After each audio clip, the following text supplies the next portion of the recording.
Are you wondering how to lock a row in Google Sheets? Well, if that's the case, you've come to the right place because I'm going to be showing you exactly how you can do this. So as you'll see, I've created a row of text that I'm going to lock for the purpose of this demo. Now, what you're going to need to do, and just bear in mind that you can use this functionality to lock any cell or range of cells in Google Sheets as well. So it's the same process, but we just want to lock this row. So to do that, what I'm going to do is I'm just going to kind of left click, I should say, on the row itself, on the number, and you can see the whole row is selected. Going to right click here.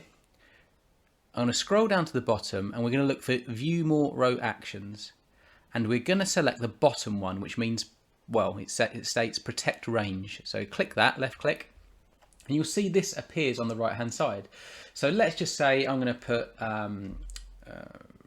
lock row 2 for editing. This is giving it a name. I'll put from editing actually, and here you can see, because I've already selected the row, it's done the reference for us. Otherwise you would either need to type this, or you can kind of select the data range by clicking on this icon here. Now once you've done that, so we've given it a name, we just need to set the permissions. So if I left click here, now this basically just gives us the ability to specify who can edit or who can't edit this row, so who you're locking it from essentially. And you can also add a warning if you wanted to as well, but we're going to restrict who can edit this range to only myself. But you could do a custom as well if you wanted just to specify particular people. So you could put, as you can see here, you can put in email addresses. So you might want this row to be protected from certain individuals and not others, or you might just want to specify a few people here. So that's how you do it. I'm just going to do it for myself. So anyone else accessing this sheet will not be able to edit this row. I've locked it. So I'm going to press done. Change is saved. So now I'm just going to show you how you can remove that protection if you didn't want it anymore. So you basically go to the right hand side and you can see it here.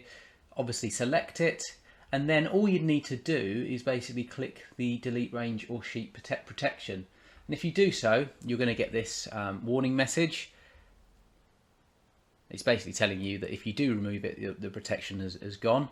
You click remove and it's gone. So that's how you're going to do that. Another way of getting, so say if you've kind of lost that view, if you want to find that view again, you can right click on that cell that you were on, view more cell actions, and then click protect range. And if any exist on that particular cell or that range, it will be listed here. So that is how to lock a row in Google Sheets in a nutshell. If you found this video useful, please do hit the like button. And do consider subscribing to my channel. I've got a lot of videos on using Google Sheets, among many other useful tutorials that you may want to check out. So with that said, I hope you have an excellent day.